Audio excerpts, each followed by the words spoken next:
Halo teman-teman, kembali lagi di channel 11 Hardware dengan Bumi di sini. Kali ini kita kedatangan mobo Intel chipset Z790 dari MSI, yaitu MSI Tomahawk versi DDR4. Mobo Intel chipset Z790 ini adalah penerus dan penyempurnaan dari mobo chipset Z690, dikhususkan untuk prosesor Intel Core generasi ke-13 dan generasi ke-12. Sebelum kita mulai videonya, jangan lupa untuk subscribe dulu channel 11 Hardware dan follow Instagram kita di @11.hardware. MSI Z790 Tomahawk Wi-Fi DDR4.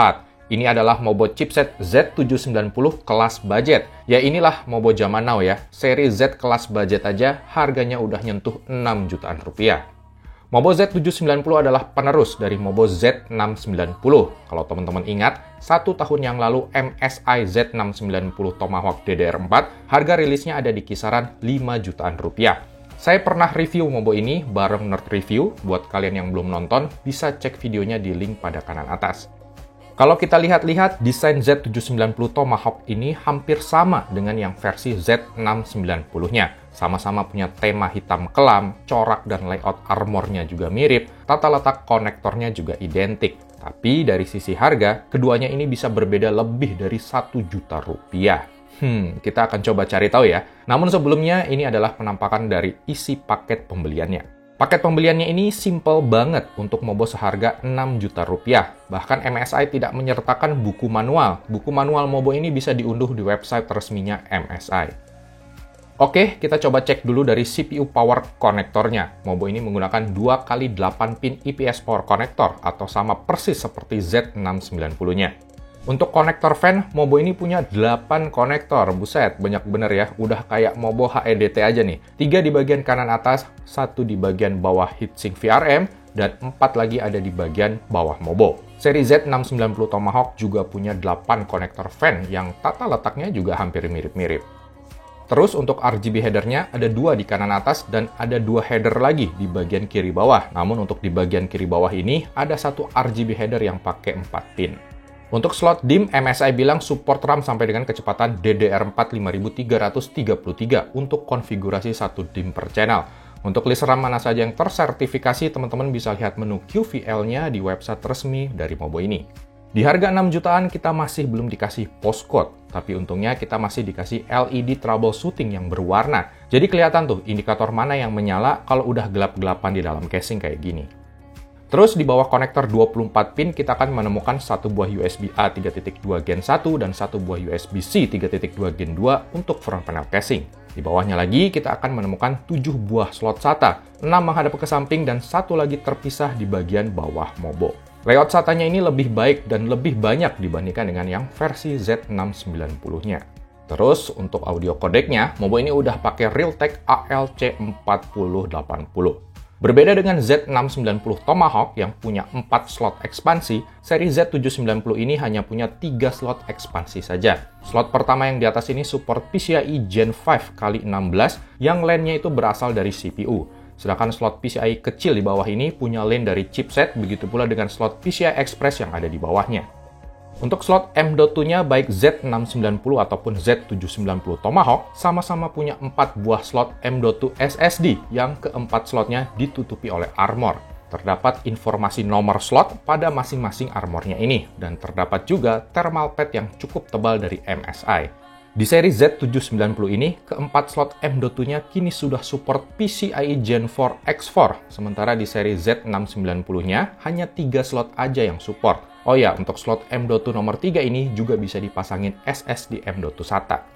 Next, kita ke back panel I/O. Slot USB pada mobo ini cukup mewah, terdapat 8 buah USB-A dan 2 buah USB-C. Lebih banyak jika dibandingkan dengan Z690 Tomahawk yang punya 7 buah USB-A dan 1 buah USB-C aja. Yang mantep lagi, mobo ini punya tombol Clear CMOS dedicated. Seri Z690 Tomahawk nggak punya nih soalnya. Oh ya, mobo ini juga tetap menyediakan jumper Clear CMOS 2 pin juga nih di bagian bawah mobo. Oke, selanjutnya kita bahas VRM-nya. Berikut adalah penampakan dari heatsink VRM-nya.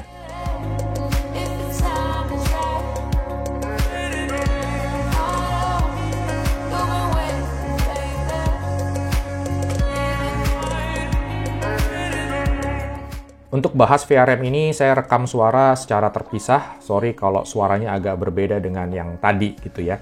Jadi MSI bilang Mobo ini tuh punya 16 plus 1 plus 1 phase mirror. 16 phase untuk V-Core, 1 phase untuk iGPU, dan 1 phase lagi untuk VCC in. 16 phase untuk V-Core-nya ini tidak berjalan secara direct karena keterbatasan dari PWM controllernya. 16 phase pada V-Core-nya ini dapat terwujud berkat adanya 8 buah phase doubler yang berada pada bagian belakang PCB-nya. PWM controller dari Mobo ini menggunakan RAA229132 dari Renesas. Lalu untuk MOSFET V-Core-nya menggunakan Intersil ISL99390-90A. Sedangkan untuk MOSFET VCC in-nya menggunakan Monolith Power System. Begitu pula dengan controller yang ada di bawahnya sini. Secara spek VRM MSI Z790 Tomahawk ini udah cukup high-end dan sedikit lebih baik dibandingkan dengan pendahulunya Z690 Tomahawk. Oke, sekarang kita akan tes sedikit Mobonya. Di sini kami menggunakan prosesor Intel Core i5 13600K yang ditandem dengan I/O Liquid Cooler MSI Core Liquid 240R.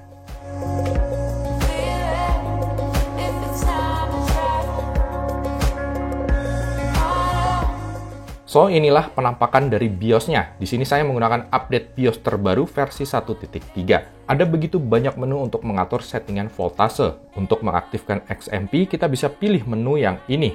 Terus untuk OC-RAM, teman-teman juga bisa akses fitur memori Tri-It-nya, khasnya MSI ini. Kami tidak begitu banyak melakukan pengetesan pada Mobo ini. Pengujian pertama, kami hanya tes di Cinebench R23 Multicore Stability Test saja. Pada saat running Cinebench R23, di mana instruksi FX-nya aktif, terlihat bagaimana clock CPU dapat menyentuh 4,8 sampai dengan 4,9 GHz out P-Core. CPU package power-nya maksimal menyentuh 213 watt dengan rata-rata di 178 watt atau sedikit melebihi maksimum turbo power spek tertulisnya di 181 watt. I/O 240 mm dari MSI ini nampaknya juga ngepas banget. Suhu maksimum CPU-nya bisa menyentuh 101 derajat Celcius. Kebayang ya kalau pakai Core i7 13700K atau Core i9 13900K. I/O 360 mm ke atas kayaknya udah wajib banget ya, apalagi untuk keperluan rendering yang berat. Terus yang kedua, kita tes suhu VRM-nya di suhu ruangan 27 derajat Celcius dengan menjalankan Cinebench R23 35 menit berturut-turut. Suhu yang paling panas berada di rangkaian VRM bagian atas, bukan di bagian samping. Suhu maksimalnya bisa menyentuh 61 derajat Celcius. Masih cukup aman, tapi saya jadi penasaran nih, kalau pakai Core i9 13900K bisa berapa sih suhunya? Oke, pertanyaannya sekarang, apakah Z790 Tomahawk DDR4 ini worth it nggak di harga 6 jutaan rupiah? Atau mending pakai Z690 Tomahawk aja yang lebih murah 1 jutaan? Oke, kita coba bahas nih sebagai penutup. MSI Z790 Tomahawk ini, kalau kita runut, punya keunggulan di spesifikasi VRM-nya. Sudah 16 plus 1 phase dengan spesifikasi VRM MOSFET yang lebih canggih. Lalu slot SATA-nya juga lebih banyak dan layout-nya juga lebih pas. Slot M.2 SSD-nya juga lebih oke, support 3 slot M.2 PCIe Gen 4 X4. Terus port USB di back panel-nya juga lebih banyak dan udah ada tombol Clear CMOS dedicated-nya juga. Tinggal menurut kalian aja nih, kelebihan dari Z790 Tomahawk DDR4 ini worth it atau enggak jika harus ditebus dengan harga 1 jutaan yang lebih mahal daripada Z690-nya. Oke teman-teman, mungkin gitu aja video kita kali ini. Jangan lupa untuk dukung terus channel kami 11 Hardware, subscribe buat yang belum subscribe, follow semua sosial media kami, semua linknya ada di menu deskripsi. Sampai jumpa lagi di video kami yang berikutnya.